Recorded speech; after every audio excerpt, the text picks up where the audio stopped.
Bawal tumawid, nakamamatay. Sinilip ng News 5 ang mga commuter na delikadong tumatawid sa EDSA kahit alam naman nilang bawal. Mas pinipili raw nilang makipagpatentero sa mga sasakyan kaysa maglakad ng malayo at umakyat ng matatarik na hagdanan papuntang busway. Narito ang Frontline Special Report ni Faith Del Mundo.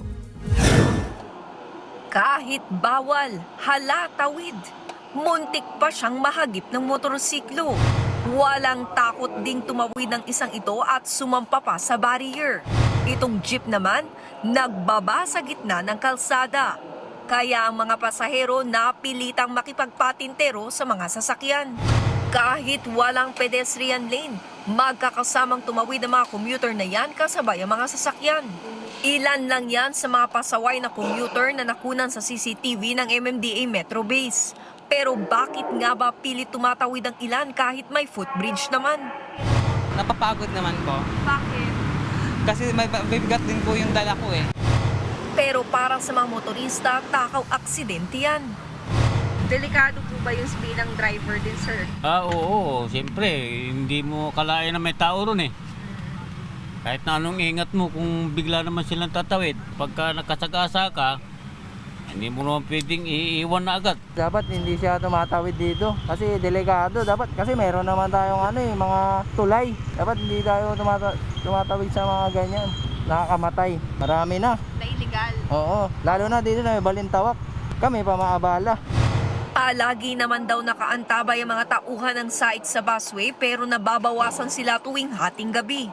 Ayon sa World Health Organization, tinuturing na problema sa Pilipinas ang road safety. Isa nga sa mga leading cause ng pagkamatay sa mga kabataan ay disgrasya sa kalsada. Ayon kay Alt Mobility Director Ira Cruz, kailangan mas tingnan ng gobyerno ang kapakanan ng riding public, lalo't na sa 88% sa Metro Manila household ang walang sasakyan at umaasa sa mga public transportation.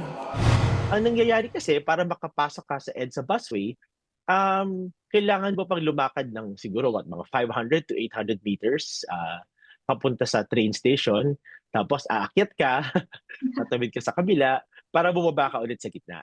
You know, as a pedestrian, as a commuter, imagine buong araw ka na naglalakad, ang dami-dami mong dala, mahirap talaga siyang gawin. Kaya ang iba mas pinipiling malagay sa alanganin kaysa maglakad ng napakalayo at umakyat sa footbridge na napakataas. Suggestion ng Alt Mobility bukod sa mga accessible na public transport para sa mga commuter, ayusin ang mga kalsada at linawin ang mga road policy ng gobyerno. Wala pang pahayag sa ngayon ng MMDA tungkol dyan. Pero una na nilang sinabi na gumagawa sila ng Road Safety Action Plan para mabawasan ang mga aksidente sa kalsada. Ang malinaw, bawal tumawid sa EDSA dahil nakakamatay yan. Nagbabalita mula sa Frontline, Faith Del Mundo, News 5. Mga kapatid, may Los Baños po. Huwag magpahuli sa mga balita at impormasyong dapat ninyong malaman. Para sa mas malawak na balitaan at diskusyon, mag-follow at mag-subscribe sa social media pages ng News 5.